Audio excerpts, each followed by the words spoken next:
morning, New York Mets Nation, and welcome to the Bat Cave.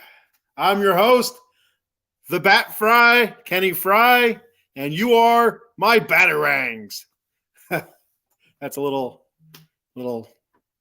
nickname I got for my fans there, the Batarangs. My viewers, my fans, the Batarangs. I like that.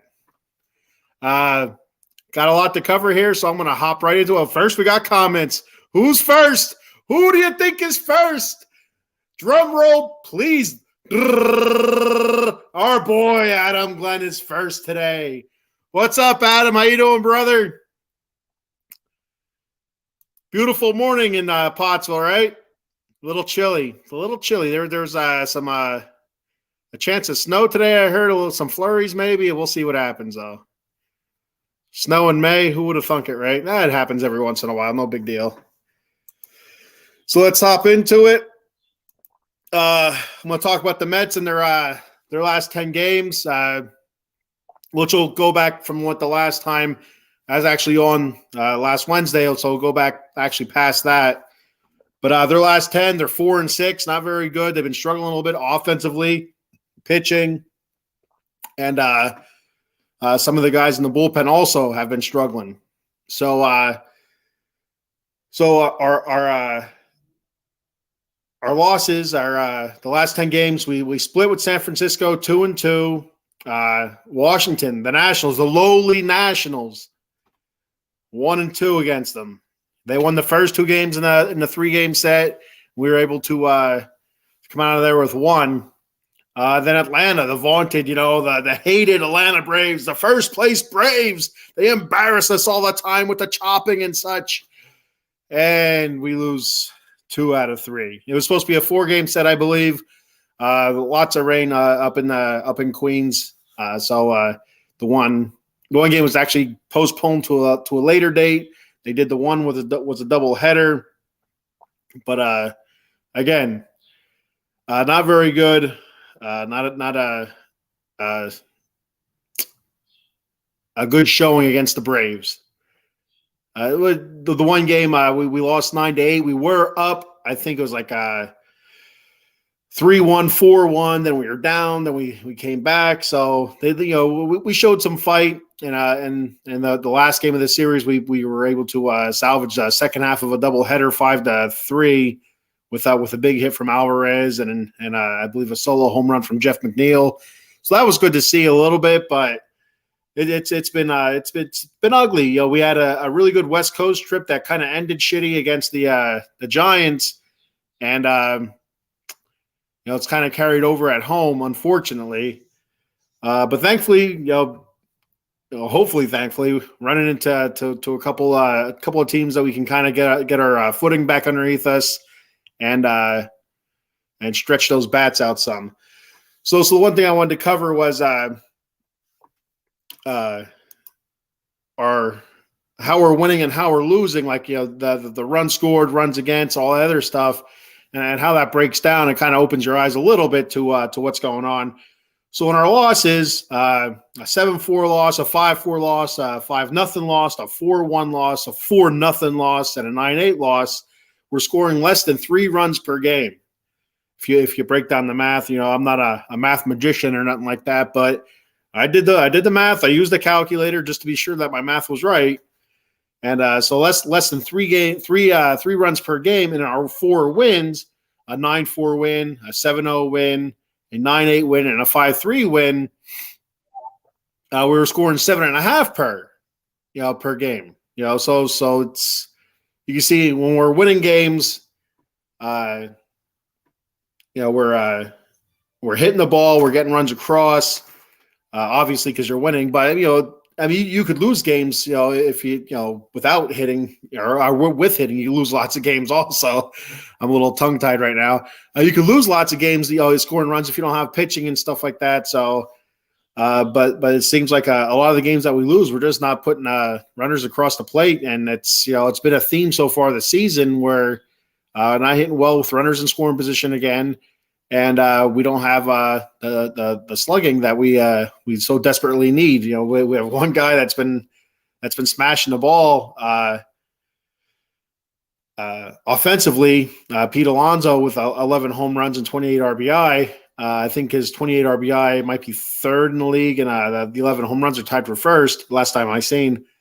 But overall, our scoring for the last 10, we've only scored 4.7 runs for and 4.9 runs against. So that's not a recipe for a winning season for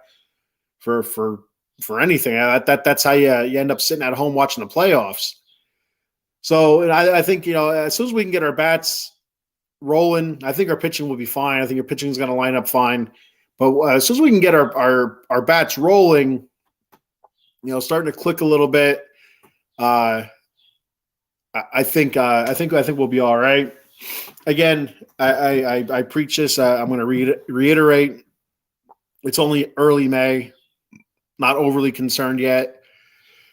Come late June, mid to late June, start worrying. Hearing trade deadline stuff, and around that All-Star break, you start to get nervous. Then if you're hovering around 500, kind of like what we are right now, at 16-13. So we'll move on from our scoring runs issues here into the starting pitching struggles that we've been having. And there's been so many injuries. We've had so many guys doing spot starts and stuff like that it's really starting to show up big. It's starting to take its toll. But some of our pitchers that have been struggling, David Peterson, which I talk about every damn show about him struggling. 1-4 this season with a 7.34 ERA. It's just been really, really bad. He was just recently demoted down to AAA, which I'm not surprised. He's pitched well in the past as a spot starter, so I'm kind of surprised by this start to the season. First game out against the Marlins, he pitched well. I think it was 1 run over 5 or 6 innings. But after that, he's been getting just absolutely clobbered. And he's not walking a lot of people, and so you usually like as I talk about the other pitchers here, you can kind of see there's a trend of a lot of walks. But one thing Peterson hasn't done, he hasn't walked a lot of players. He's just been getting smashed. So and like I said last week, I kind of jinxed the Mets, but I was talking last week, their defense is one of the best in the league, and they have like a, I don't know, it was like a 23 game streak of no infield errors before it was snapped. And then, that day I talked about last Wednesday when I was talking about it, I was watching the Mets, and I think they had 2 errors in one game. Pete Alonso dropped a foul pop-up, or no, it was an infield pop-up. That's what it was. I think it was infield. No, it wasn't. It was in foul territory. That's what it was. And I think that guy ended up smashing the ball. I don't know if it was like a 2-run double or something like that, or it created runs. And so it was so ridiculous. I mean, it's catching a pop fly is hard. Catching a pop fly off a major leaguer, I'm sure, is really, really hard because they hit it so high. Swirling winds, blah, blah, blah, this, that, excuses are like assholes. Everybody has one. So, I mean, it is what it is. Should have made the play. I think Beatty had another error at third. I want to say Guillorme may have had an error at second base, but I can't remember. But yeah, so a couple errors, right there in a game. I think back-to-back games they had an error. And one game was multiple, but the other one I think it was another a 1-error game. So I kind of jinxed them a little bit. My bad. So the starting pitcher, like I said, Peterson's been struggling. Senga has not looked good. He's 3-1 with a 4.15 ERA. Last 3 starts, he's been averaging 4 walks per game in only 14 2/3 innings.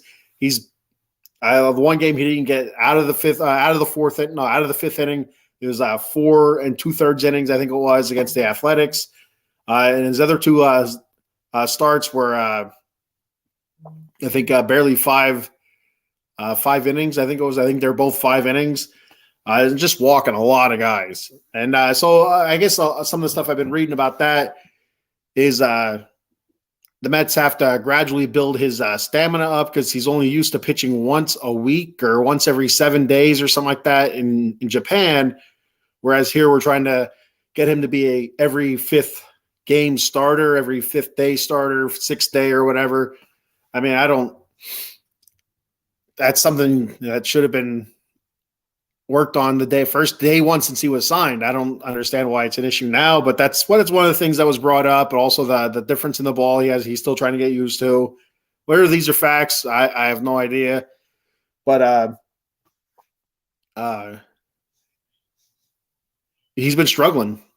He has his next pitching outing, I think, is Friday against the Rockies in Queens. So we'll see. We'll see how he does. See if he bounces back, because that would be a full 7 days off for him, like he would be in Japan. So we'll see if that makes a difference. If it makes a difference, all right. Well, then we're gonna have to start doing that more often, and then kind of easing him into every 5th day or 6th day starter. So we'll see how that goes. Tyler McGill, who was our most consistent pitcher early on in the season, he's been struggling also his last couple starts. He's 3-1 with a 4.11 ERA. He's 1-2 in his last 3 starts, only 14 2/3 innings again.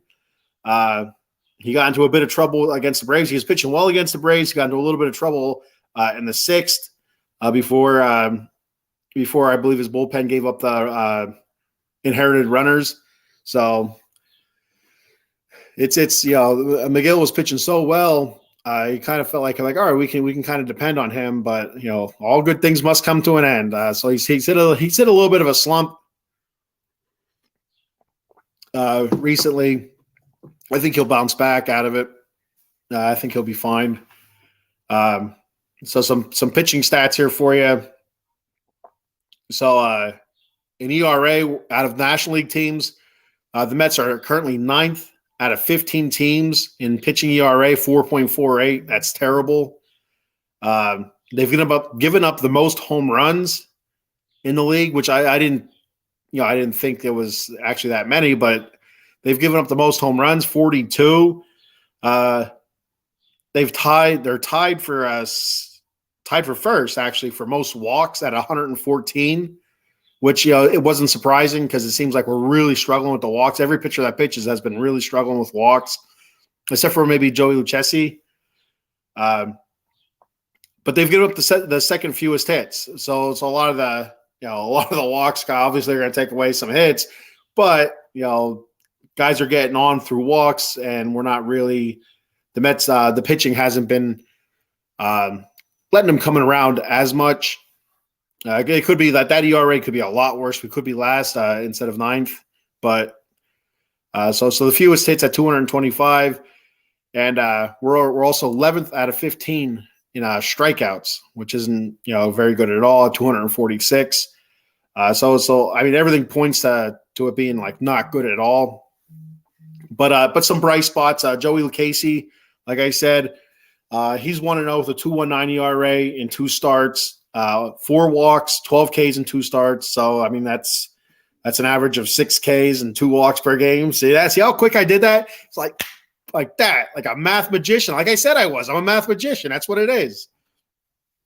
So, his last start, he got roughed up a little bit versus Washington, 5 1/3, 3 runs, 5 hits. But overall, he's looked really well. I think he hadn't given up on a run until that 5th inning. I think I could be wrong. I'd have to go back and look at that, but he was cruising along pretty well. And his next start is actually this afternoon in a doubleheader against Detroit.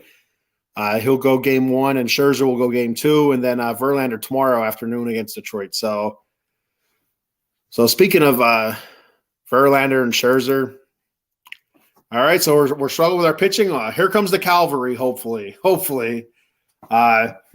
So, like I said, Scherzer, Verlander. So Scherzer's coming back from his suspension. I talked about the suspension last week with the foreign substance stuff. And so he's coming back from that. I talked about the whole rosin thing last week. Adam saying he's a cheater. He's not a cheater. He was using a legal substance. He was using a legal substance. And that is what it is. So he took the suspension, took a couple weeks off, which he probably would have got through injury throughout the year anyway. So So he's back. He's been pitching much better recently. I keep saying and it drives me nuts. I don't know if anybody has picked up on that or not, but like every other word I say is and it's really driving me nuts. So Scherzer, I did it again. See what it drives me nuts. Last 2 games, 8 innings pitched, 0 earned runs. One was 5 innings against San Diego, 3 against the Dodgers. That's where he got ejected for the illegal substance, but 8 innings pitched, 0 earned runs last 2 games, 2-1 with 3.72 ERA. He's been pitching well. Adam says cheater. It's not a cheater. He got caught following the rules in baseball. Then you have like I said, Scherzer, 2-1, 3.72 ERA. He seemed to be pitching better, limiting his walks. The first couple starts of the season, I felt like he had a lot of walks for a guy that usually has great command. So then Verlander, he'll be making his Mets debut tomorrow afternoon, like I said, against the Detroit. Very excited about that. Pretty neat that Scherzer and Verlander get a chance to pitch in Detroit. That's where they pitched together many, many moons ago. A couple old guys here. But many, many years ago, Detroit had a couple pretty good teams. They actually went to the World Series. They lost. I don't remember who they lost to. But Verlander and Scherzer were on that rotation. I don't know what the correct word is there. But anyway, so he'll be making his Mets debut tomorrow at 1, I think it's 1:10 or something like that, or 2:10. I don't know. I don't know if the time on ESPN was Eastern Standard Time or if that was a Central Time. I don't know. So I think it was actually Eastern Time, but who the hell knows? A couple more comments. Eileen, good morning, Eileen, and welcome to the Bat Cave. Eileen says, Scherzer and Verlander are back. Yes. Like I said, Lucchesi's, there's a doubleheader today because yesterday's game was canceled against Detroit. So you have Joey Lucchesi making his 3rd start against Detroit in the first game. And the night game, I think it's 6:40, you have Scherzer going. And tomorrow afternoon, Verlander. So I was really excited to see all 3 of those pitchers pitch. Of course, the Lucchesi one, I'll be sleeping. So that's at 1 o'clock. I'll be out. I'll be sleeping, and maybe I'll catch the tail end of it because I have to get up early because my daughter has a softball game.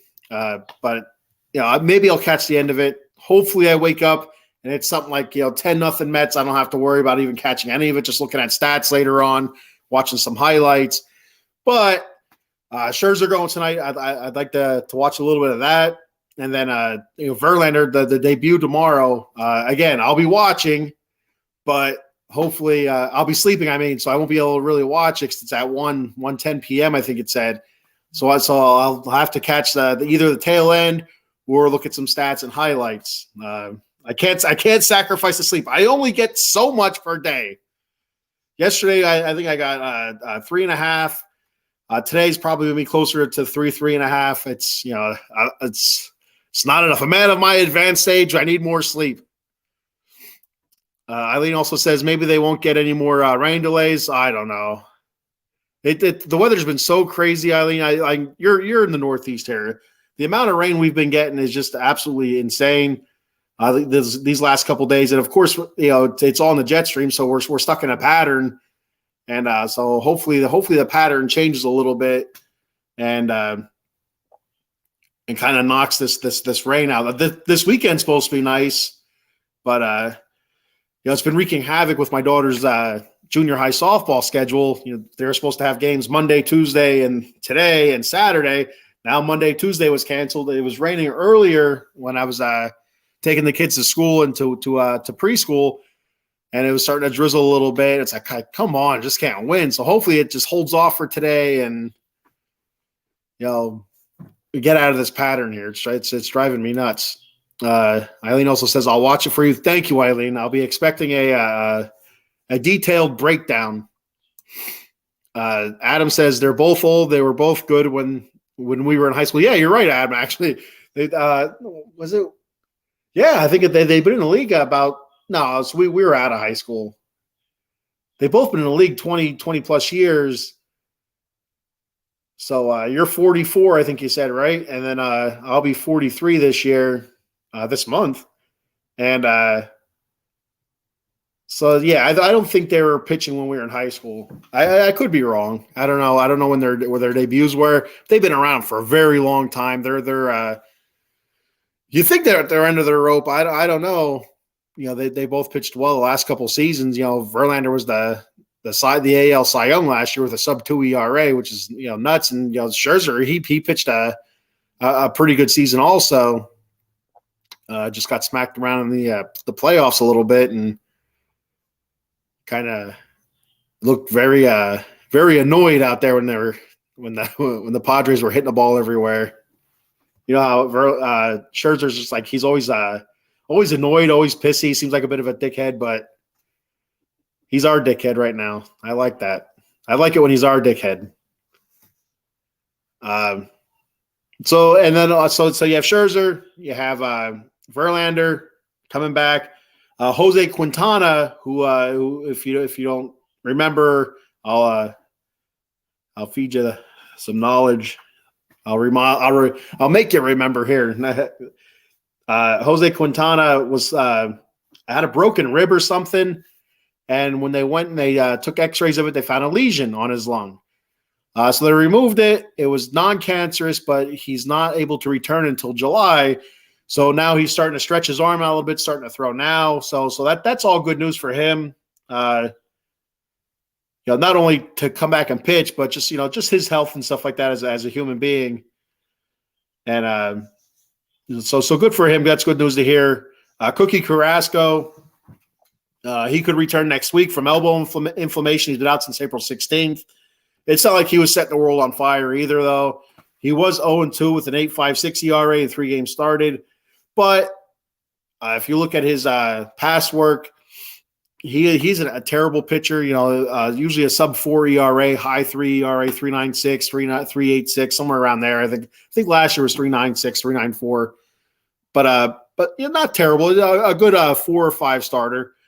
And but he's been out. So, you know, it's just we've been stretched really, really thin. The Mets have been stretched really, really thin with starting pitching, and it's been killing our bullpen because our starting pitchers cannot get out of the 5th inning or cannot pitch past the 5th inning, I should say. They're pitching fine up to the 5th inning, but after that, you know, they can't go any further. And I think I don't know. I think only one pitcher has gone to the 7th inning, has pitched 7 innings this year, and that was Joey Lucchesi one time. His first start of the season, he pitched 7 innings, a scoreless ball against, I think it was against the Giants, I believe, out in San Francisco. It's the only Mets pitcher that's gone past the 6th inning into the 7th, you know, actually finished the 7th inning. He probably could have came out for the 8th. I don't think he's even at 100 pitches yet. But with his injury history, you don't want to push it too much. So the cavalry's coming. Hopefully everything starts settling down a little bit. We can give our bullpen a little bit of a break. Some of those guys have been getting knocked around a little bit. I'll talk more about them next week. I'll get off the starting pitching a little bit. Hopefully, you know, I don't have to talk about starting pitching struggles. Maybe next week will be starting pitching turnaround or something, you know, something exciting, you know, not something sad. So before I move on, to the next topic, I'm going to go ahead and give a shout out to one of our sponsors, Monkey Colt Coffee. Love that Monkey Colt Coffee. I mean, if you haven't seen like my social media pages and stuff like that, then you don't even know. I love Monkey Colt Coffee. I just tried their newest flavor, toasted coconut rum, the other day. So it's a little bit of a funny story. I didn't have a coffee pot. We used to have a K-cup gimmick. It wasn't working anymore, so we chucked it. He said, you know what? The hell with it. We're not coffeeing anything. We're going to buy our coffee at the local donut suppositories. And so I wanted to try it. I bought the cold brew, the Monkey Colt Coffee cold brew pitcher and stuff like that.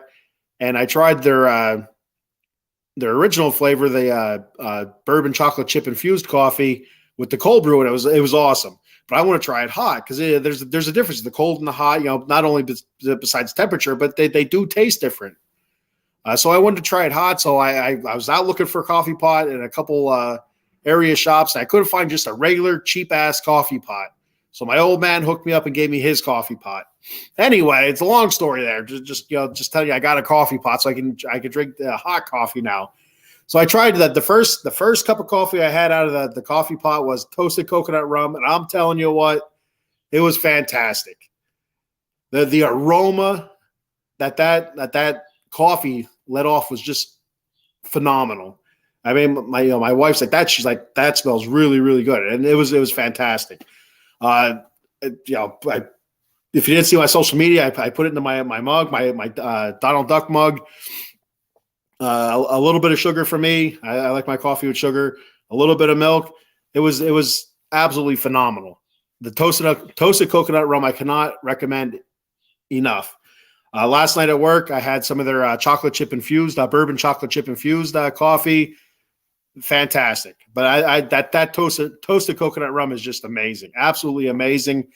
So go to monkeycoldcoffee.com to buy all their stuff. You have like I said, the bourbon chocolate chip infused, the toasted coconut rum.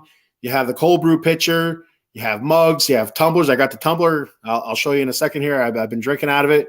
There's swag, T-shirts and stuff like that. You have the K-Cup adapter. So that's monkeycoldcoffee.com. At checkout, enter the promo code OOTB Sports for a discount. The promo code again is OOTB Sports. And apply that at checkout for a discount at monkeycoldcoffee.com. Hashtag join the cult. That's what I'm talking about. Love Monkey Cold Coffee. I'm not even messing around either. I think it's fantastic. Actually, I'm getting low on the bourbon chocolate chips, so I'm going to buy a brand new bag of toasted coconut rum. And I'll probably buy a new bag of the bourbon chocolate chip. They're awesome. Go into the comments real quick here. Did you drink a cup of M? Typo. Did I drink? I don't know what you want me to. I don't know what you're asking. If I drank a cup of, but I did have a cup last night of the bourbon chocolate chip infused. Now here's the tumbler. It's kind of hard to see because I got the shadow here, the light, but it has the kick-ass logo for Monkey Cold Coffee on the back. Hashtag join the cult. It's a pretty sweet tumbler, a little red lid on there. And I'll tell you what, it kept my coffee hot for, I think it was like 7 hours at work. And right now I have iced tea in it because I don't want to drink coffee because I want to go to bed after this. So on to our next topic. More woes. Now it's hitting woes. Ugh. So our batting has been struggling, like I just documented. I was talking about the last 10 were 4 and 6, and just only scoring less than 3 runs in our 6 losses out of that 10 and 6, and scoring 4.7 runs out of the last 10 games. It's been pretty ugly. Eileen says, everything woes. Everything does woe. Everything's woeing right now for the Mets. And well, you know what, Eileen, I know you're a Yankee fan. I was surprised to see that they were in last place, but that division, the AL East, is absolutely bonkers right now. Even the Red Sox are winning. But I mean, the Orioles 20 wins, the Blue Jays 18 and 11, the freaking the Rays, absolutely going nuts here early in the season. Everything will kind of balance out, but Joe, Brett Beatty looks okay. Yeah, Brett Beatty has been he's starting to warm up a little bit. I think he's starting to kind of find a groove a little bit, Joe. I was getting ready to talk about him, but I'll just talk about it now, actually. But yeah, Beatty's been heating up. 330, hitting 334 with 333 with 2 home runs, 4 RBI. He has 2 home runs in the last 4 games. Unfortunately, they've been solo shots, but he's starting to he's starting to slug a little bit, and that's the one thing the Mets are struggling with is slugging. We only have one guy that's hitting home runs. Lindor has 4, but he's not hitting much else besides that. So, but yeah, Beatty's starting to look good, and I think it's only a matter of time before they call up Vientos. Mark Vientos, he's been hitting really well down in the minor leagues, and with Canna struggling out in the outfield, hitting, I think it's only a matter of time. Eileen says, "Yep, Yankees did win last 4-2, so they did snap a 4-game skid." But again, like I said, Eileen, it's only May. No worries, everything will balance out. Everything will be good in the world again. So the batting. I'll go over some stats here for the batting. We're 11, and for the National League, we're 11th out of 15th in average, hitting 242, which is awful. We're 4th out of 15 for on base percentage, so we're taking a lot of walks, which is good. 10th out of 15th in slug. It's just it's talked about it last season. I talked about it in the off season. It's probably one of the big things that we kind of a bummer not getting Carlos Correa was the potential of power that he could have brought to our lineup, but it is what it is. We're 14th out of 15. 14 out of 15 teams in the National League in hits. That's crap. We're 5 out of 15 in walks. Like I said, that's why our on-base percentage is so high, because we do take a lot of walks at 116. We're 10 out of 15 in home runs with 31. 11 of those 31 are Pete Alonso. It's terrible. And then some of these guys that are struggling are Mark Canna, like I said, hitting 225, 2 home runs, 9 RBI. He did have a 7-game hit streak going, but not much besides that. He was hitting in the 100s for the longest time. He was able to get it up to 240. Now he's back down to 225. He was a streaky hitter last year. There was a time where he was hitting like 390 for a bit, and then he dropped all the way down to I think it was like 260, 250. He was able to creep it back up into the 280s by the end of the season, 270s, 280s. But 225 is not going to cut it, especially when you have some guys down in the system that are really itching to get up and that have been killing it. Starling Marte, he's been in and out of the lineup a couple times with some injuries, minor stuff, but Marte's hurt a lot. But he's hitting 226, 1 home run, 8 RBI. He only has 2 multi-hit games this year. And this is the guy you want to get on base. He's our stolen base leader. So he has to get on. And he's not doing it right now. He's not doing it through walks. He's not doing it through hitting. Speaking of youngsters, Francisco Alvarez, he gets a bit of a pass because he is a rookie. He is a young guy. But he's hitting 225, 1 home run, 4 RBI. He had a huge hit against the Braves to give the Mets the lead in that game. I think they put them ahead 4-3. Then McNeil came up and hit a home run to extend it to 5-3 in their lone win against the Braves. But he gets a pass, I think. In my opinion, because he is a young guy. It takes some time sometimes for them to kind of heat up, like I said with Beatty. And then the biggest one to me is Francisco Lindor, hitting 215, 4 home runs, 22 RBI. He's currently 14th in RBI. Most of his I think he had a 6 or 7 RBI game a few weeks ago. So a third of his RBIs came in one game. So, but he's been struggling, and 4 home runs. That's all right. But I was expecting more out of him so far. He has not delivered, and it's early. Give him the benefit of the doubt. He'll heat up. He'll hit 260, 265, 270, and he'll have 20 plus 25 home runs with 100 RBI, 90 to 100 RBI again. But right now he's shitting the bed like most of the offense. So those are a few of our I should have did that. Not hot hitters. I messed up damn it. And so for some of our hot hitters, guys that have been really swinging the bat well recently anyway, Like I said, with Joe Sullivan's comment, you can check. Speaking of Joe Sullivan, I should have said this before when he commented. You can check Joe out. Last night he was on Extra Innings.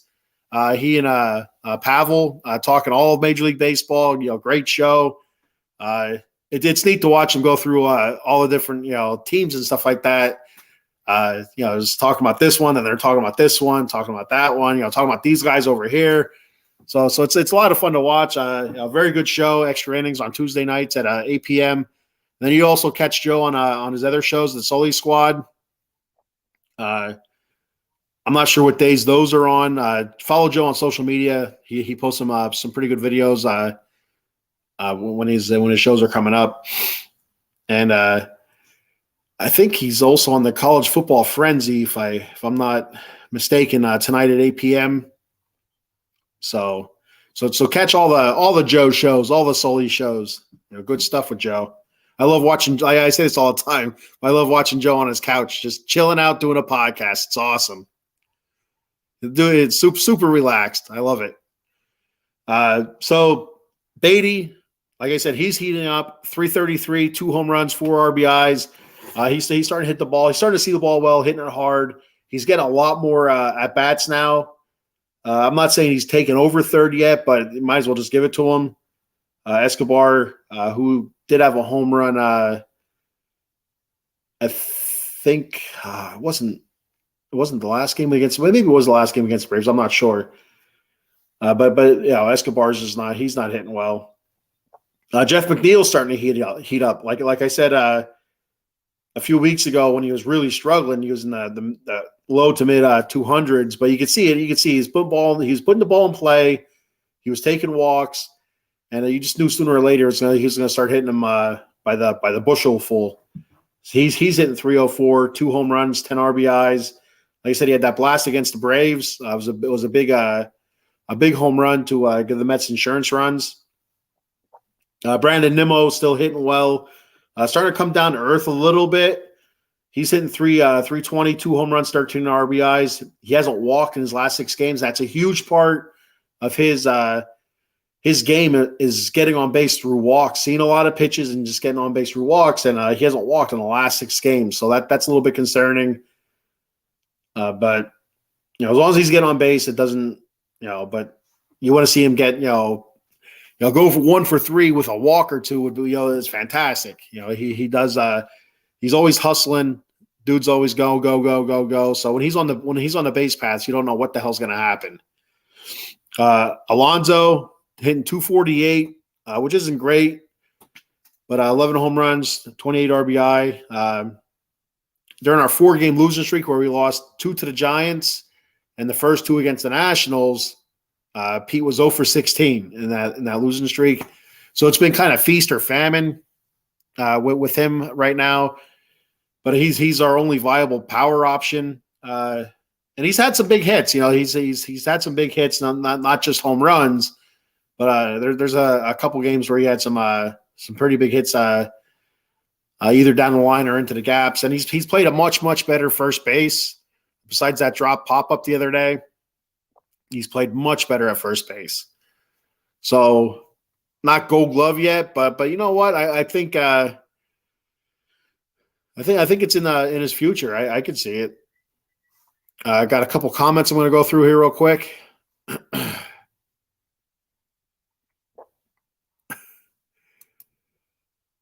Eileen says, I feel like Nimmo gets a few pitch clock violations. Well, yeah, I was watching Mark Canha, who they said they were really worried about coming into this season. I was watching him panic the other day. He was up to bat, and he's there, all twitchy, standing out the box, working on his gloves. Kind of looked up, and he kind of hopped in the box real quick. It's like, oh, this is ridiculous. But, yeah, Nimmo's also slow into the box. I didn't see him get called for one yet. I haven't seen every at-bat either. I got life to live, so I do miss a lot. I try to catch as much as I can, but I do know Nimmo's really slow into the box and does the whole thing. And like what's his name? Out in San Diego, Soto. He has a whole gimmick that he does or used to do. I don't know if he still does it. I'd be interested to see. I can't remember when the Mets played against San Diego. I don't remember him doing all of his goofy antics and stuff. Adam says Joe W. I think maybe Joe Sullivan. I think he's saying, I don't know. And Adam says, how? How? Adam. I think he says, I guess it was Monday. I was watching it on the DH. There was a pitcher I seen the other day get a pitch clock. Or no, there was it was Sergio Romero, and I think it was a spring training game in San Francisco. It was like one of the last ones, or the last spring training game. They gave him a huge standing ovation and stuff like that because he's coming out for his last time pitching out of the bullpen and stuff. I think he signed like a one-day contract, but he pitched through spring training and stuff like that. I think that's what it was. But then he got a huge ovation and stuff, and the umpire, the dickhead, called a clock violation on him. It was really funny. And so Major League Baseball said if there's a player, batter or pitcher that is looking for like an ovation because there's something special coming up, it needs to be brought to Major League Baseball's attention, or it needs to be cleared through Major League Baseball first. That's terrible because it's usually that stuff is so organic that like what do you say? Oh, hey, there's a chance that our pitcher is going to get a standing ovation. We want you to stop the clock. Well, that's stupid. It's so stupid. It's nonsensical. They're already like changing baseball so much, which I'm fine with. It's if it's going to help the game, I'm cool with it. Speeding it up a little bit. I see the pros and the cons to it, but if you're going to have to start asking permission, for certain players to get an ovation, like when Miguel Cabrera, this is supposed to be Miguel Cabrera's last game or last season, and so now it comes to his last at bat. The place is standing ovation. Miguel Cabrera, future Hall of Famer. One of the greatest players of all time. Standing ovation. He acknowledged, oh yeah, wait. And then the umpire's like, strike three, you're out. That's stupid. It doesn't make sense. That's just straight up nonsensical. That's common sense. It should be, it should be just stop the clock or reset the clock or whatever. It should be just overlooked. But they're gonna get anal about it. Apparently, I knew I'd sneak the word anal into my show. All right, where are we at here? Hot hitters. Yeah, I talked about all the hot hitters. So we'll move on from that to a couple prospects. I always talk about every week. As I'm weekly now. Eileen says that's when the umpires need to take control of the situation and stop the clock. Exactly. It's obvious. It's obvious what's going on. It's obvious that it's a spur of the moment kind of thing. You got to let it happen. Let it run its course. It's a shame that it's come to like you have to ask permission to have a player recognized by the fans that he's played for in front of for years or whatever, and it's ridiculous. It is. I was watching Shrek the other day, so I'm gonna use a Shrek word. Donkey. Or no, Puss in Boots said it to Donkey. I think it was Shrek 3 or 4. I can't remember which one it was. Where Shrek, wishes he wasn't in his situation where he was a father and all that stuff. He wanted to be back to being an ogre in his swamp and stuff like that. Not nobody knows who he is and stuff. Well, then that switches all this other stuff, and there's Rumpelstiltskin, all that other blah blah blah blah blah. Well, anyway, Puss in Boots is a fat cat. Then you have Donkey, he doesn't know that he's really, Shrek's buddy and stuff. Well, anyway, fast forward. Donkey says something to Puss in Boots. I don't remember what his saying was, but then Puss in Boots says to Donkey, "You're redonkulous." So this whole situation is redonkulous. There you go. That's a long explanation for me wanting to use the word redonkulous. So prospect report. I'll go over a couple of them. Again, Mark Vientos, I think he'll be up very soon. He's hitting 368, 9 home runs, 26 RBIs, 1.193 OPS, which is your on-base percentage and your slugging percentage combined. Fantastic. It's only a matter of time before he's up. He plays a little bit of third base. He plays some outfield. And like I said, with Canna struggling, and you have Tommy Pham, who's kind of filling in different spots. He's hitting all right as a fill-in. He's doing okay. But, Vientos is the future there. So I say bring him up as soon as you can. Bring him up. Ronnie Mauricio hitting 333, 6 home runs, 16 RBIs, 4 stolen bases, 977 OPS. I don't know when he's going to come up. He's learning a new position. He's learning to play second base. Last time I read, he was a shortstop, but you have Lindor at shortstop for the next 10 years. So Ronnie Mauricio has to learn a new position. And there was a lot of talk of him learning the outfield. But the last I read last week, actually, when I was talking about it on the show, they'll have him learning second base. So we'll see what happens there. Right now, second base is being platooned by Jeff McNeil, who plays a fantastic second base, and Luis Guillorme, who plays a really good second base also. So, that's like one of those deals where you keep Luis Guillorme around to kind of be a defensive replacement, in games and stuff like that with Ronnie Mauricio. Like you see it a lot near the end of games. It's a tight game. You bring, one of your guys that aren't a great defender, but they're a pretty good offensive player. You kind of take them out, put in your defensive substitute, and go from there. What they're going to do with Jeff McNeil, I don't know. It's we re-sign him in the offseason. Well, I guess I shouldn't say. I could see them after the season maybe leaving Marte go. I don't know what his contract looks like. I don't know if he's up or if he has a couple years yet. I'm not sure. But if McNeil continues playing the outfield, I could see him playing right or left or wherever Vientos isn't going to play. Because I don't see Vientos playing third. I see Beatty playing third. And that's kind of how that might be how it shapes out. An outfield of Vientos, Nimmo, and McNeil, which isn't, that's pretty damn good. So like I said about Ronnie Mauricio, then Jose Butto, who was up with the Mets. He was 0-1 with the Mets, a 2.79 ERA in 2 starts, 9 2/3 innings, 3 earned runs, pitched pretty well. He was just sent back down to make room, I think, for Verlander or Scherzer, one of the two. In Syracuse this season, he's 1-1 with a 1.86 ERA in 9 2/3 innings, 2 earned runs. So he's pitching well down there also. So I wouldn't be surprised to see him up again throughout the season when we need a spot start or somebody's hurt, something like that. Like I mentioned earlier, David Peterson was sent down to Syracuse, which is good. Let him figure out what the hell is going on. What's he doing wrong? Because it's not good for David Peterson right now. He's not playing well. He's not pitching well, and he needs to get his shit figured out or hit the road, Jack. And don't you come back no more, no more, no more, no more. There it is, Eileen, singing on the Batcave. All right, so who's up next for the Mets?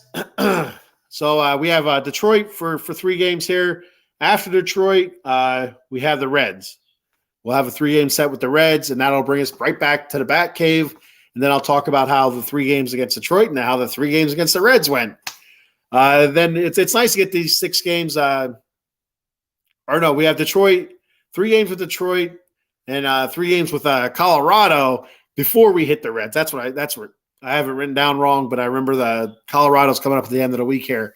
So we have Detroit, Colorado, and then Cincinnati. It's nice to have those games here with those teams who are near the bottom of their divisions before we hit Tampa Bay. We have Philly at the end of the month, and who's in between that? Between Philly and Tampa Bay was I don't remember. Damn it. Go to a comment here. Eileen says, woo, made my day. Yeah. Every show I'm going to get some sort of song in there. I'll get like just a little snippet, a little taste to let you kind of nibble at there. You can make that into your ringtone if you wanted to. You can record the show and make, me singing that, anything, into your ringtone. You'll be the talk of the town, no doubt. So like I said, yeah, we have Detroit, Colorado, Cincinnati before we hit Tampa Bay. So there's a good chance we can get onto a roll here, get things right, get the pitching staff right, get the hitting right before we start hitting a couple of the big teams. Like I said, Tampa Bay. There's somebody in between Tampa Bay. The end of the month is Philly. I wish I could remember who was in between. It doesn't matter. I don't think it was Pittsburgh. I don't know. Anyway, we'll move on to the next topic after this comment. Adam, Glenn, please don't sing, Adam. You know what? You can't please everybody. I mean, even the Beatles have people that don't like them. Yeah, that's right. Yeah. Say that they're overrated and stuff. Sickos, I should say. Not even sickos and psychos. There's an audience out there for my singing, Adam. I don't care what you say. There's an audience. NL East standings, I'll go over real quick here. You can see it down at the ticker at the bottom. I have the NL East standings rolling through. I'll get into a little bit more depth as I talk about it here. So first place, you have the Braves at 20-10. Their last 10, 6-4 at home. They're 7-7. 156 runs scored. 108 runs against. Second place, you have our beloved Metropolitans at 16-13, 3.5 games back.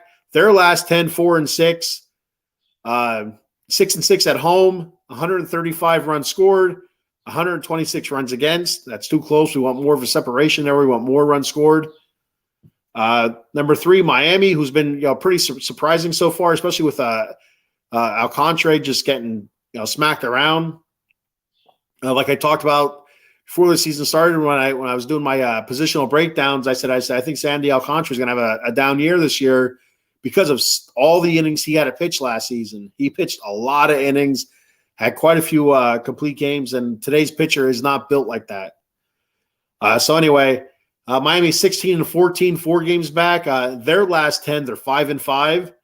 They're 10-7 at home. Who would have thunk it that they're the Marlins' home field advantage? Unbelievable. More than 1,000 people are showing up. Good for them. 99 runs scored, 140 runs against. How's that even possible that they have a winning record with that? That's garbage. What the hell is that? Somebody answer me this. 99 runs scored and 140 against, and they're 16-14. That's bull crap. That's bull crap. I don't understand it.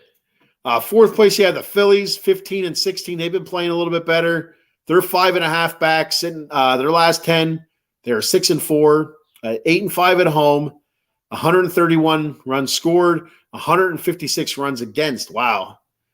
Then in the basement, you have Washington. Washington is 11-18, 8.5 back. Their last 10, they've been playing a little bit better. 5-5. Home field, 4-12. That stinks. Like Jay Sherman would say on the old cartoon, The Critic, it stinks. Runs scored 109, runs against 136. So they've scored more runs and given up less runs than the Miami Marlins, and they're 4.5 games behind them. How does that even make any sense? That's unbelievable. That's a huge disparity.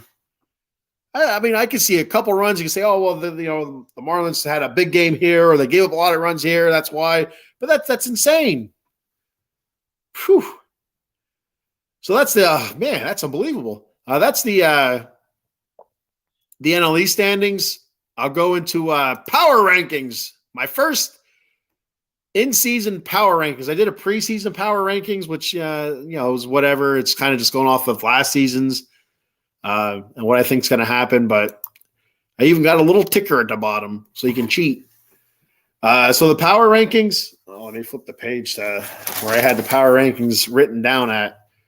At number 10, I have the Minnesota Twins at 17-13, leading the Central.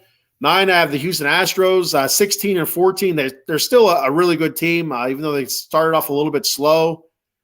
I still think they're a really good team, so I expect them to right the ship and be there at the end.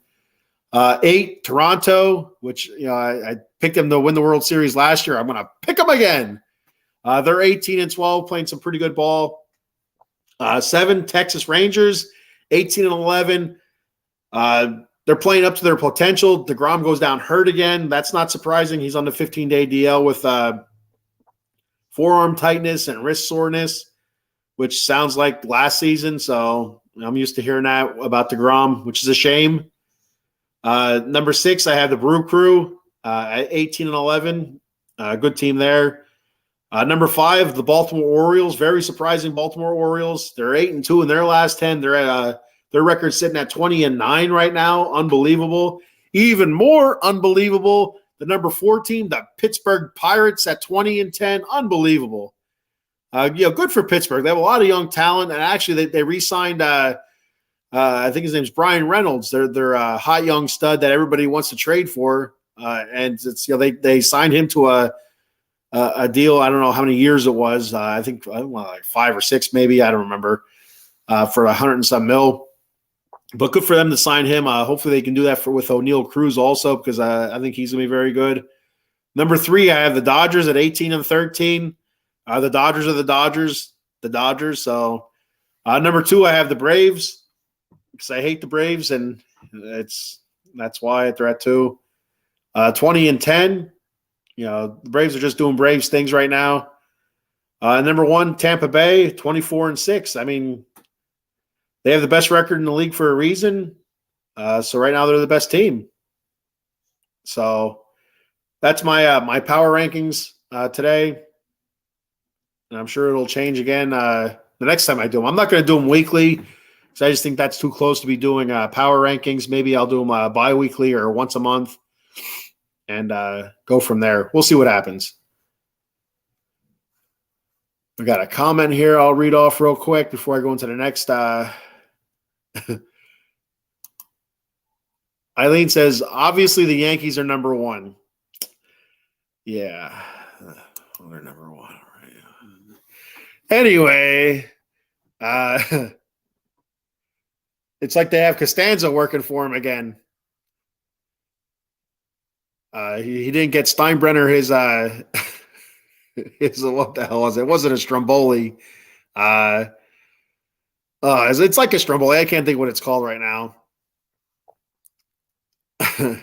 He could smell it. Seinfeld's so great. Yeah. If you haven't watched Seinfeld, you have to check out at least some of their episodes. George Kramer was drying his coat. His coat was wet, so he asked the pizza guy to put his coat in the pizza oven. Well, it got all burnt up and stuff like that. Well, then he walks into the building to give George Steinbrenner's food, but he didn't have it or something like that. I remember, because he was trying to pay in pennies and the guy wouldn't accept it. But Steinbrenner thinks the food is in the building because he's hungry, because he smells Kramer's coat. So that shows the guy that's like the stand-in for Steinbrenner just running around the building. I know it's here. Can't stand you. Where are you? So it's just really, really funny stuff. Anyway, I'm getting off subject here. I'm starting to ramble. So that was the power rankings. Before I go any further, I'm going to hit our other sponsor, J Fine Law. You can call J Fine Law at 1-800-HURT-123. That's 1-800-HURT-123. Attorney Big Al. They now have 3 offices. 3. One in Philadelphia, Pennsylvania at 1628 JFK Boulevard, Suite 2120 in the city of brotherly love, Philadelphia, Pennsylvania, 19103. And you can contact them by calling 267-888-2980. They also have an office at Cherry Hill, New Jersey, 3 Greensward Lane, Cherry Hill, New Jersey, 08002. You can reach that office by calling 856-209-5255. 5258. And the third office in Pittsburgh, Pennsylvania. You can call our boy Paul. You see him there. Well, I guess Paul's not at the office, actually. But anyway, I'll get to Paul in a second here. At Pittsburgh, PA, 500 Grant Street, Suite 2900, Pittsburgh, PA, 15219. You can contact that office by calling 412-365-8151. You can call Jason 24/7 directly at 267-962-4895. Or Paul, there's our boy Paul Maiko, Paul Spencer. You can call Paul at 267-303-7324 for a free consultation. They cover slip and fall, workman's comp, personal injury claims, MVA, stuff like that. So make sure you contact J. Fine Law Attorney Big Al. 1-800-HURT-123. Beautiful. Love it.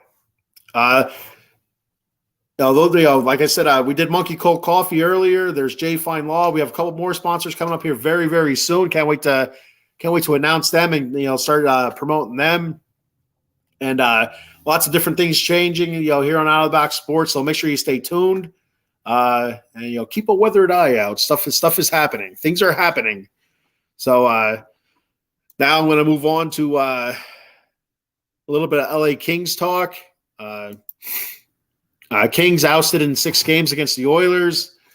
I mean, I said it on many shows here. I think the Oilers are the best team in the league. I think they'll go to the Stanley Cup Finals, and I think they'll win it. So when I did a bracket, I didn't pick them to win it because I'm a Kings fan. And I say, suck it, Oilers. I picked the Kings to go. Not all the way to the finals, but past the Oilers, past the Vegas Golden Knights. Monkey Cold Coffee mug. And excuse me.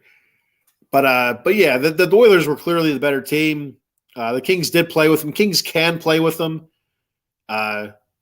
We can go kind of player to player with them. We just cannot match all of their stars. Connor McDavid, it's like he's on such a different level. You see the burst from him. The moves, it's absolutely amazing to watch Connor McDavid play.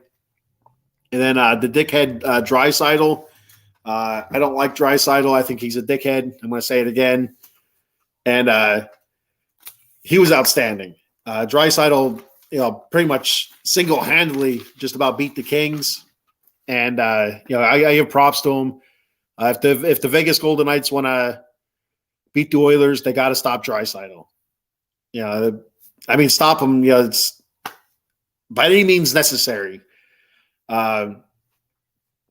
So their stars showed up. Like I said, McDavid, Draisaitl, Evander Kane, Nugent Hopkins. He played all right. You didn't hear a whole lot from him, but he was out there, making things happen.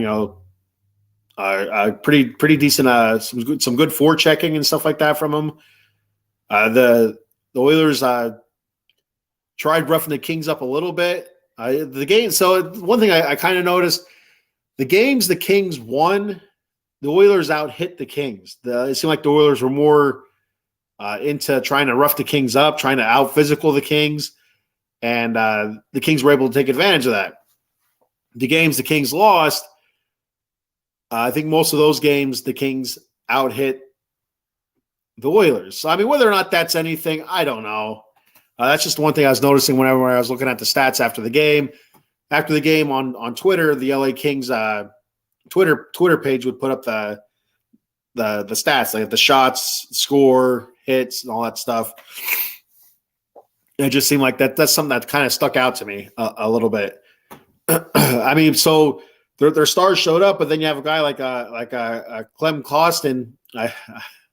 Is it Clem or Keelam or something like that? Costin, having 3 huge goals in the series, 2 goals in Game 6 alone, and I think one of those goals sent the game to overtime earlier in the series. I'm not sure if I have the same guy or not. Hyman, he won a game in overtime for the Oilers. So I think there was 3 overtime games in the series. It was a really good series for a 6-game series. It was exciting. It was fun to watch. Two teams just flying around, plenty of offense. So some neat plays. Still good stuff. I'd watch that series again. I would hate watching the Kings lose again, but it was a lot of fun to watch. If you're a hockey fan, if you're just getting into hockey, that's the kind of series you'd want to watch. Plenty of offense. You don't get bored with it, and yeah, that's what I'm saying. So with the Kings being ousted in 6, I feel like they kind of lost it in Game 4 when they were up 3-0 in the first, and the Oilers came. We had all the momentum. We go into the second period, and the Oilers just stole it right back with a couple Draisaitl goals to tie it up, 3-3 going into the third period, when the Kings were able to pull ahead 4-3. I think it was a Matt Roy goal. I could be wrong. And with only, I think, 3.5 minutes left, Oilers were able to tie it up and send it to overtime. I think that's the game that Hyman scored the winning goal in overtime. But to be up 3-0 like that, just in control, they were shell-shocked, and just watch it slip through our fingers that if we win that game, we're up 3-1, with our foot on their throat. But as it so happens, 2-2, and all wind was lost. Our sails were deflated. We got a comment here. Cowboy Dave. Yeah! What's up, brother? Yeah, you can check Cowboy Dave out tonight on the Cowboy Show. Dem 215 boys. They'll be talking Cowboys draft. So what do you think about the Cowboys draft there, Dave? You think they did all right? I think the Raiders did well. I feel like the Raiders did really well. I think I graded them this past Saturday in the Vegas sports scene. I think I graded them a B minus, something like that. I feel like they did really, really well.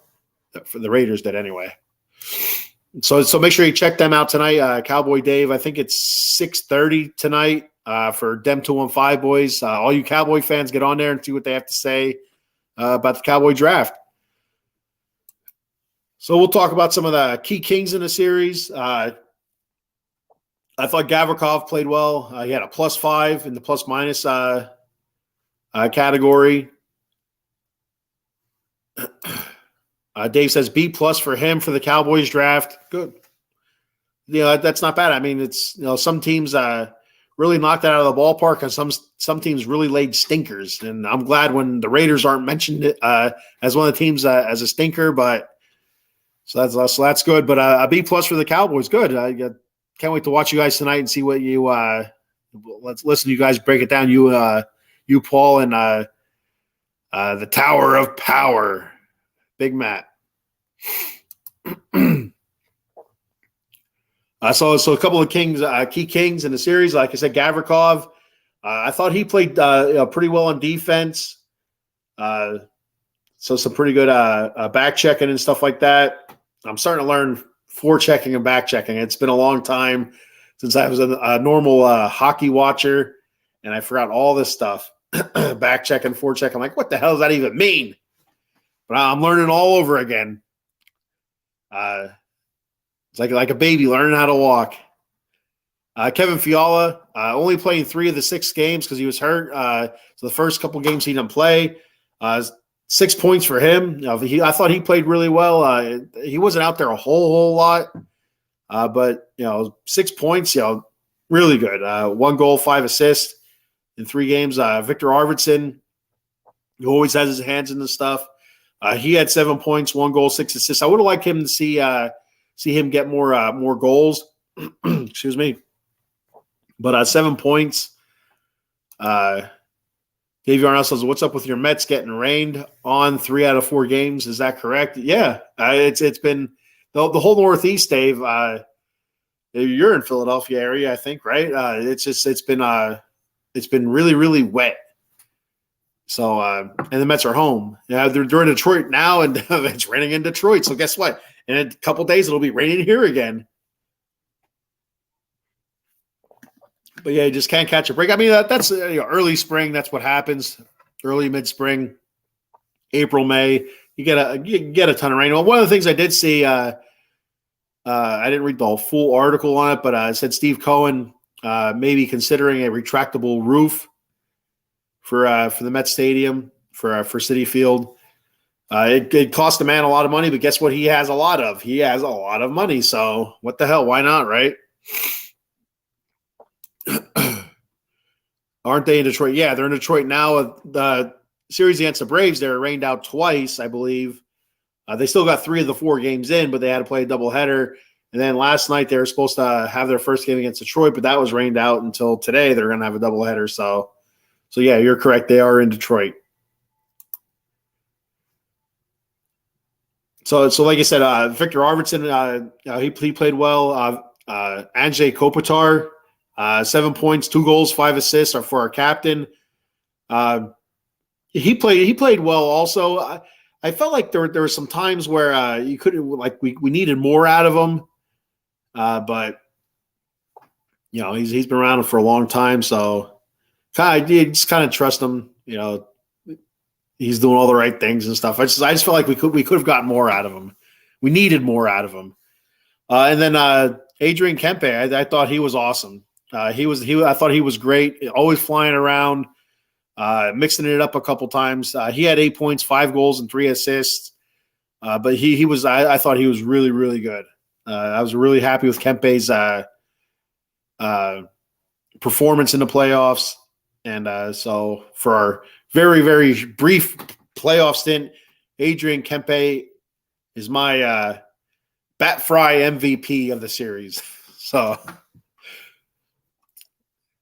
he'll get an award in the mail, if anybody's wondering out there that's watching. I'll have to mail it out to Adrian Kempe, the Bat Fry Award for excellence.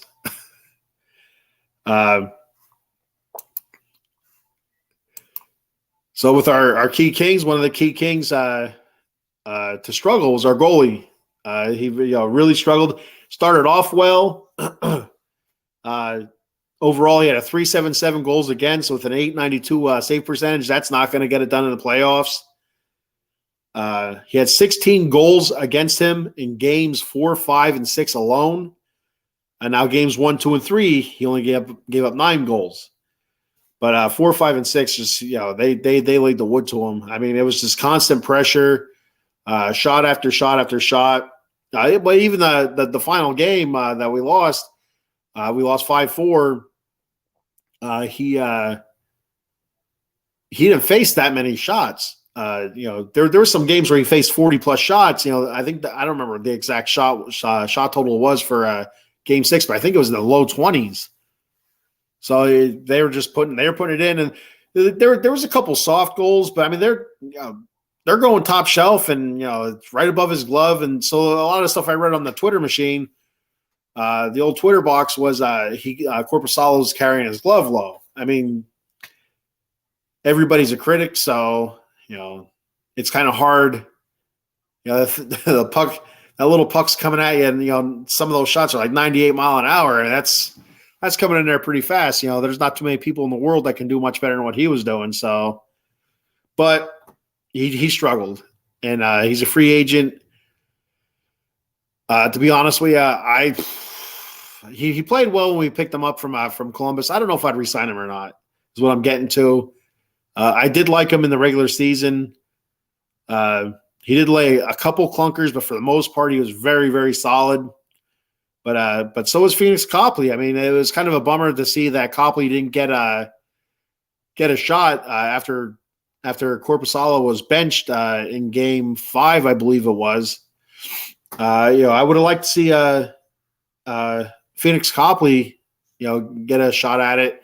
He came in relief for Korpisalo, and he got lit up too with 2 goals and 8 shots. But Phoenix played well all season. If you followed the Kings this year, early on our goaltending was atrocious between Cal Peterson and our boy Johnny Quick. It was really bad. So then we sent Cal Peterson down. We DFA'd him, I believe, and nobody picked him up, so he went back to the Ontario Reign, and then we traded, so then it was Phoenix Copley and John Quick, and Phoenix Copley quickly won the starting role, and then we traded John Quick to Columbus, who then traded him to Las Vegas the next day. And he's not even – I don't even think he suits up for the playoffs for Vegas. So it was kind of a bummer, because like I said, he put in a good season. He had a save percentage over 9 this year, over 900. So it would have been nice to see him get a shot, but it is what it is. So yeah, I'm not sure if you re-sign Korpisalo. We did draft, we did trade for a goalie from Buffalo in their system, a young guy who was playing for the University of Michigan this year. And he just signed with us, signed with the Ontario Reign. I think it was last month. I think it was early April maybe. So we do have guys waiting in the wings. So it's going to be interesting to see what they do with Korpisalo, if they resign him or not. I don't think they will. Next topic, Drew Doughty. He looked a little pooped out there. He looked kind of, the first couple of games, I was singing his praises. He was all up in McDavid's shit. And then it just, it died down quick. I mean, he's out there a lot. He's one of the league leaders in minutes on ice, time on ice, every season. And it was no different this year. Playoffs, he led the Kings in time on ice. He had 28 plus minutes per game, and which was like 6 whole minutes longer than any other of his teammates. So he's out there a lot. He's a very good defender. He's our assistant captain for a reason, and but he's getting a little long in the tooth now. Maybe we need to kind of cut some of those minutes back. I wouldn't say drastically, but instead of hanging him out there for 28 minutes per game, maybe cut it down to 25. He'd still be leading the team in minutes on ice, but maybe he'd be a little bit fresher. Come games 5 and 6, he just didn't have the same pep in his step as he did in games 1 and 2. We got a comment here. I'll read off real quick. Our boy Dave Yarnell. I see Scherzer pitching game 2. I'm not familiar with game 1 starter. So earlier I was talking about the game 1 starters, Joey Lucchesi. This will be his 3rd start. His first start, he went 7 innings, no runs against the Giants with I think it was 9 strikeouts and like 2 walks. And then his second outing was against Washington, I believe. And against Washington, he was 5 2/3, I think it was, 3 earned runs, 5 hits, 2 walks, 3 strikeouts. I don't know, something like that. But he's pitched well. He's been in the Mets system for a little bit now, for a few years, but he had a lot of arm injuries, and so this is kind of his. Hopefully he's breaking through the injury bug, and because he was a top prospect for them when they first drafted him years ago, and it just hasn't panned out because of the injuries. He's looking good. He's looking good. Gets hurt. Got to rebuild back up. Looks good. Gets hurt. Build back up. So hopefully he's past that. I really want to see him do well. I'd like to see him in the starting rotation, and maybe drop Carrasco, or we sent David Peterson down, and so maybe he'll fill in for Peterson.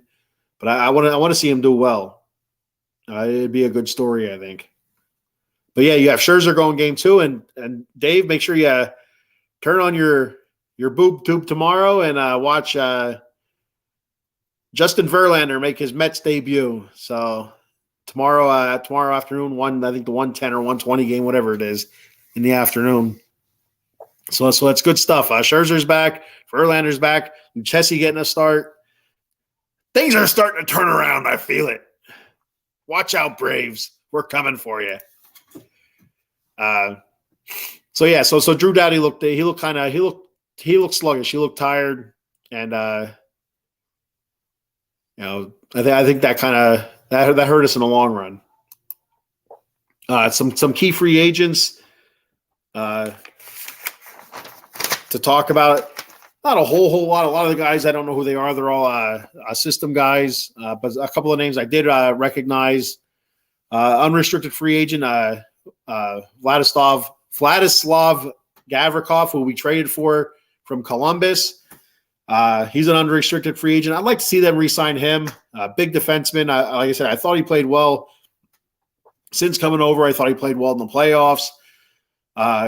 Gabe Velarde, who was hurt coming into the playoffs. He played well in the playoffs, I thought. They were keen on him a lot, but he's a restricted free agent. And then Tobias Bjornfot, who's the young guy down in our system, who was up a couple times, sent down a couple times, up, down, up, down, up, down. And but I think he's part of our future with the Kings. So I'd like to see them kind of re-sign him. But most of the other guys I'm not really sure who they are. So I ain't gonna lie to you. I don't know who they are. So before I get into our top 10 list, I'm gonna see what Cowboy Dave has to say. I see the Phillies' new ace is Cody Clemens. Yeah, I seen that the other day. I was where was I? Crap. The Phillies were on TV. It was at we were out to eat. It was this past Saturday. It was a double date thing. My wife and a couple of our friends. And was that what it was? Is that where it was?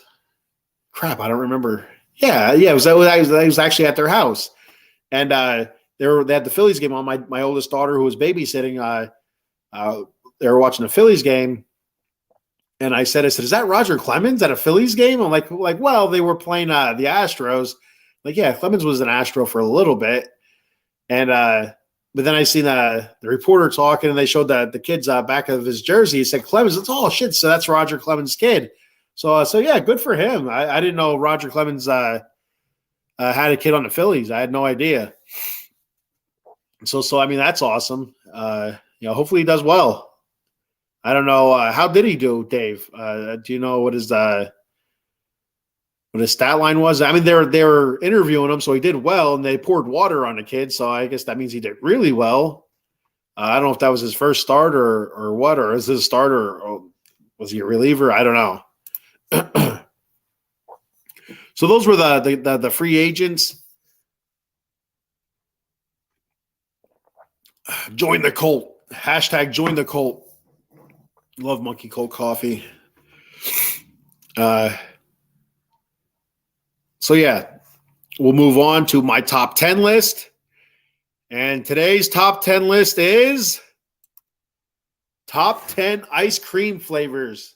My top 10 ice cream flavors. They may not be your top 10 ice cream flavors, but let me know what your favorite ice cream flavors are. And of course, I want to put them in a ticker there because I love playing with this ticker now. I think it's pretty neat. So number 10, I have Neapolitan ice cream. I just love to get the chocolate, the vanilla, and the strawberry all in one, scoop there, roll it all. I think that's fantastic. Having the 3 different flavors, like, oh, I'm going to go strawberry and chocolate mixed together. Oh no, I'm going to go vanilla, strawberry mixed together. It's the choices are endless. Well, not endless. There is an end to those choices, but you know what I'm saying. The combinations and stuff. It's classic. Number 9, black cherry.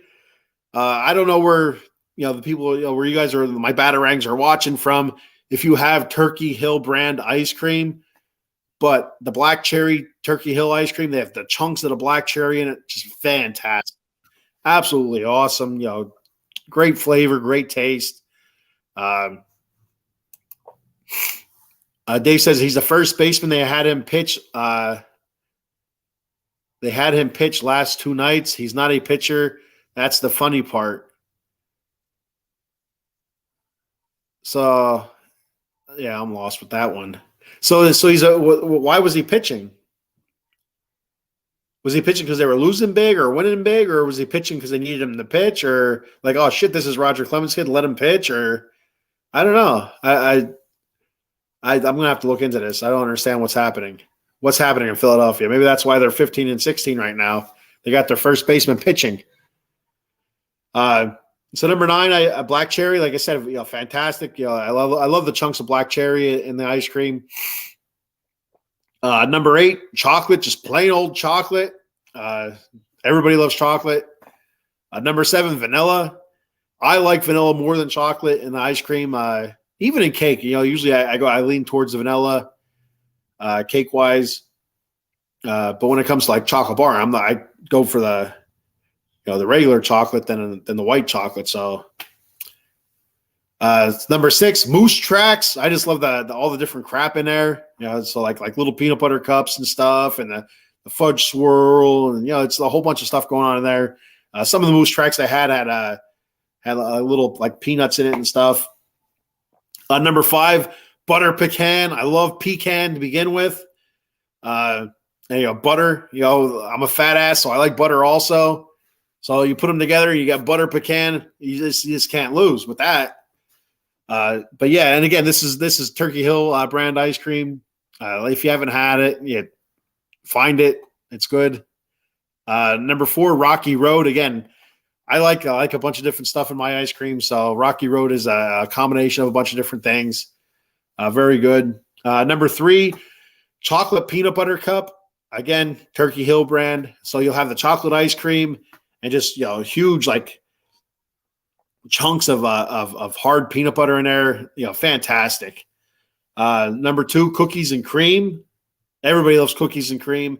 It's not a vanilla ice cream. I don't know what kind of a creamy white ice cream with like chunks of cookie in it. It's fantastic.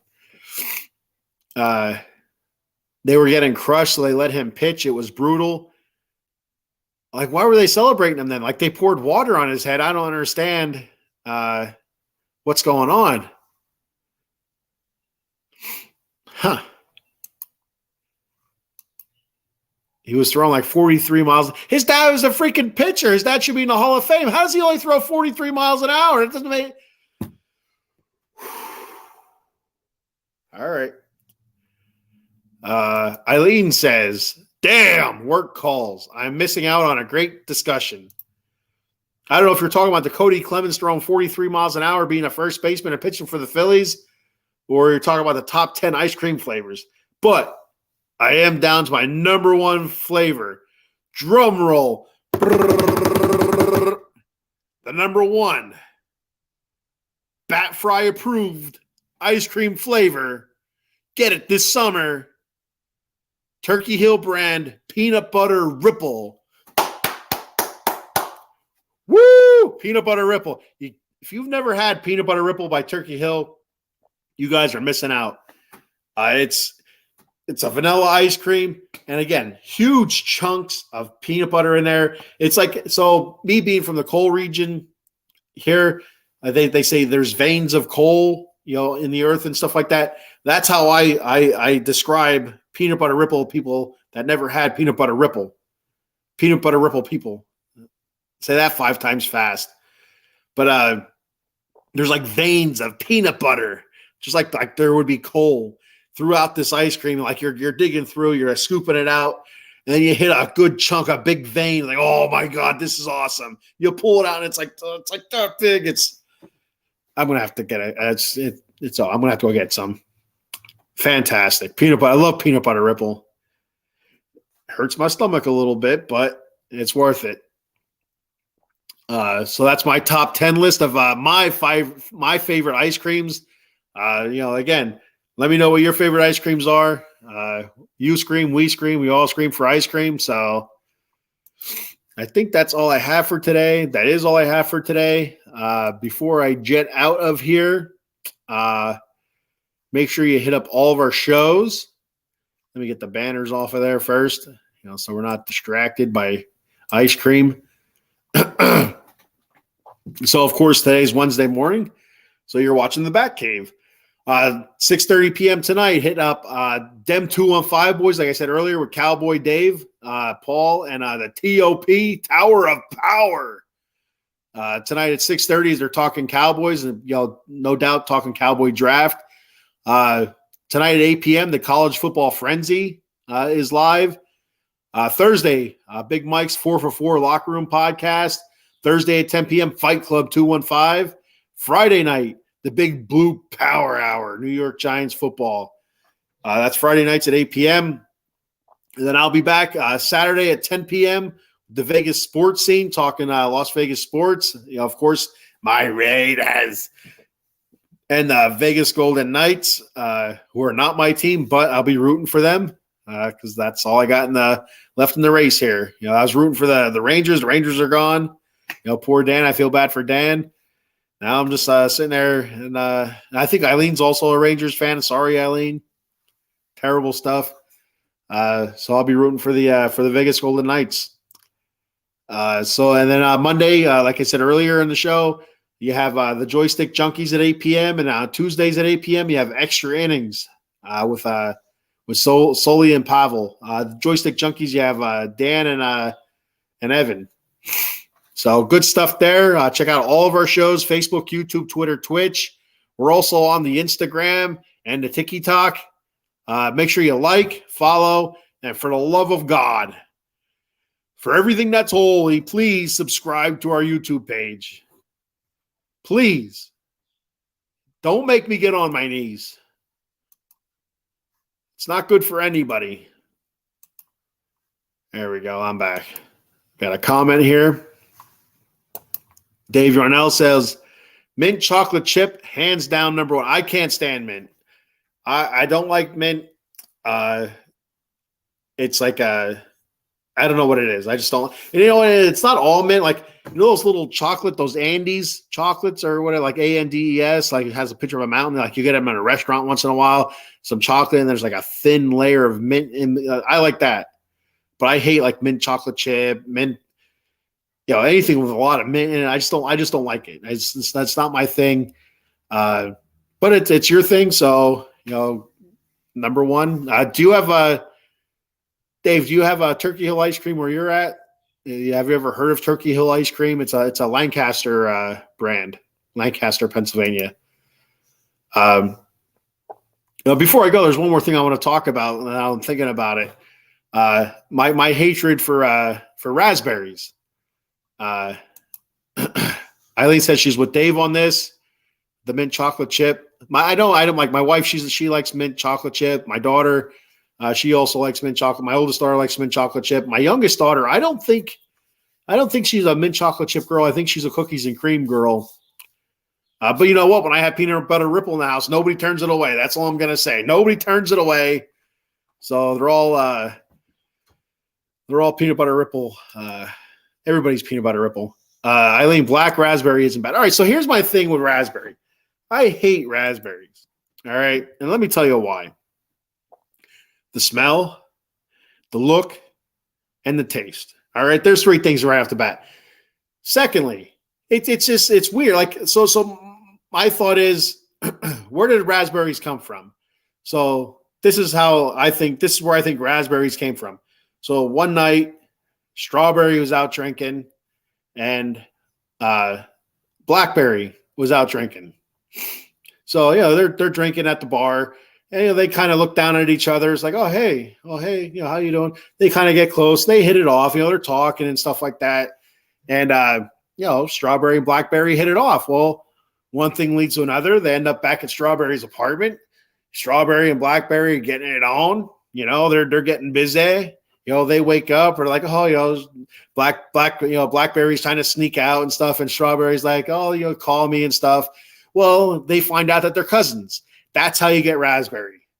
Raspberry is Strawberry and Blackberry got together and they're related. That's what the hell a raspberry is. That's it. It's terrible. It's an abomination. I don't like raspberries. So that's my 2 cents on raspberries. I don't know if it's not a popular opinion. I know a lot of people like raspberries. I do not.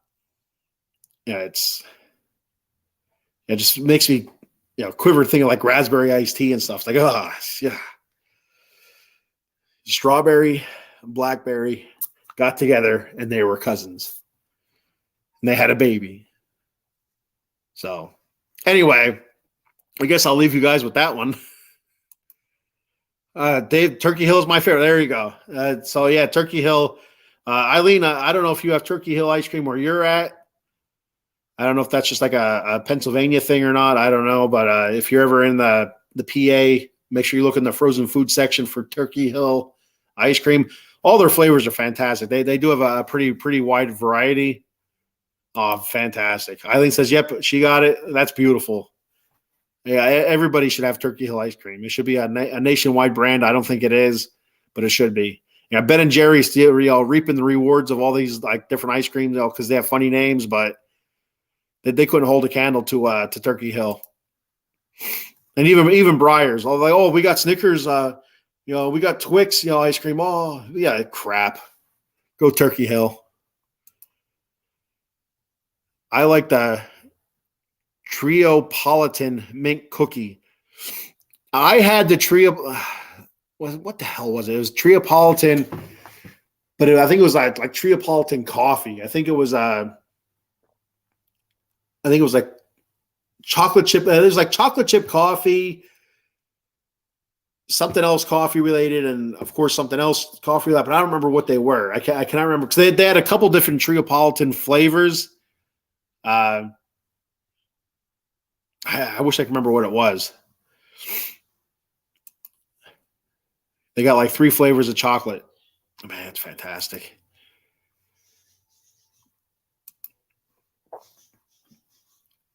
I like stuff being mixed together. So I would even though it's mint, I'd probably try the Triopolitan mint cookie, because I just like all sorts of stuff all mixed together. Like, well, I don't know if you ever did this when you were a kid. You used to get the bowl of ice cream and it'd be like chocolate and vanilla, but you'd mix it up really fast and it'd be like a pudding. Then it'd be just like a soft serve ice cream.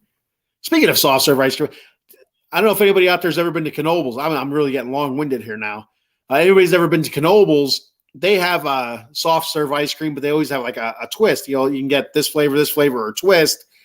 Their twist, like they have this is the only thing I'll eat of raspberry is they'll have a raspberry vanilla twist, and it's fantastic. And sometimes I'll have orange cream twist, which is really really good. But their ice cream at Knoebels Family Amusement Resort is fantastic. It's a theme park. It's roller coasters and stuff like that. Free to park. That's a fantastic place. If you've never been to Knoebels, make sure if you're ever in central Pennsylvania, check it out. All right, so that's all I got for today. Yeah, that's all I got for today. Thanks for everybody for checking the show out. Make sure you like, follow, subscribe. Oh, hang on, I got a comment. I don't want to leave anybody hanging here. Dave, I like strawberry ice cream too. I like strawberry ice cream also. I like it with the chunks of strawberry in it. It's the same thing with jelly. I like the strawberry preserves over the strawberry jelly just because they have the chunks of strawberry in it. But yeah, I like strawberry ice cream also. Strawberry milkshakes is what I really like with the chunks. The big straw. You're like really struggling because it's super thick, and all of a sudden a big strawberry shoots up the straw and gets you right in the back of the throat. That's awesome. Eileen says, "Man, now I got to go back and focus on work." You just watch some old episodes. You haven't seen every episode of the Batcave or the Las Vegas sports scene. Go back to the early episodes. See what kind of songs I sing there. Dave said he's big on vanilla milkshakes. I love milkshakes. I don't like the Burger King or McDonald's milkshakes. I just think they're too. I don't know if it's too sweet or whatever, but it gives me a boo-boo belly. But if I go to like an ice cream shop and get a milkshake, it's totally different. I don't know if it's a different sugar content or it's the ice cream or I don't know what it is, but. Definitely ice cream shop milkshakes over like a fast food restaurant milkshakes any day. So make sure you like, follow, subscribe, Facebook, YouTube, Twitter, Twitch. We're like I said, we're also on Instagram and TikTok. I was going to post a TikTok for the show last night at work in my truck when I was on break, but I'm like, no, I look like an idiot. So. Which, it's something I'm kind of used to do, looking like. But, again, I'm rambling here. I don't know. Make sure you check out Monkey Cold Coffee at monkeycoldcoffee.com as well. And make sure you absolutely got to try the toasted coconut rum. You got to try the new flavor of toasted coconut rum, and try the bourbon chocolate chip infused coffee. You won't be sorry. Make sure you use that promo code OOTB Sports at checkout, monkeycoldcoffee.com. And one more thing. Before I go, I forgot to do this earlier. I coach a 14U travel girls travel softball team, and costs are always rising. Whether it's for equipment, like I've talked about balls several times being super expensive, uniforms,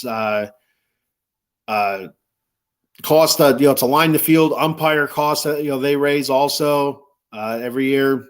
Which they should, because umpires get a lot of crap from people, so they should get paid well. Also, in the off season, indoors, practicing indoors, that also costs money. These tournaments are always going up. So if you're willing to donate to the Not Your Average Janes 14U softball team, please reach out to me through a direct message or Paul Spencer, Maiko Spencer, and we can give you our Venmo handle, or we can discuss with you further if you'd like more information or whatever. And help Out of the Box Sports become a sponsor of the Not Your Average Janes softball team. We actually have a round robin scrimmage coming up this Sunday with a couple other teams, so that's gonna be a lot of fun. And we get to see how we're looking early in the season here before we ramp up in tournament season. So, every little bit helps. So if you're willing to give, much appreciated. Thank you. And I'm back again one more time. So this is it. Final. I'm out. I'm gone. Peace. I'll see everybody. Oh, we got another comment. Holding on here. We're holding on. We're rolling here. Dave says, later, big man. Go get the. I'm going to bed, Dave. I'm not getting a milkshake as much as I want a milkshake or I want peanut butter ripple ice cream right now. I got to go to bed. I'm tired. I got to get up in a couple hours to go to my daughter's softball game, junior high game. So I'm starting to fade, and I'm fading fast. I'll tell you that. So yeah, that's all I got for today. I appreciate everybody for checking in. And I guess I'll see you guys Saturday night, 10 p.m. on the Vegas Sports Scene. If not then, look for me, same bat time, same bat channel, next Wednesday, 10 a.m. on the Bat Cave. Thank you.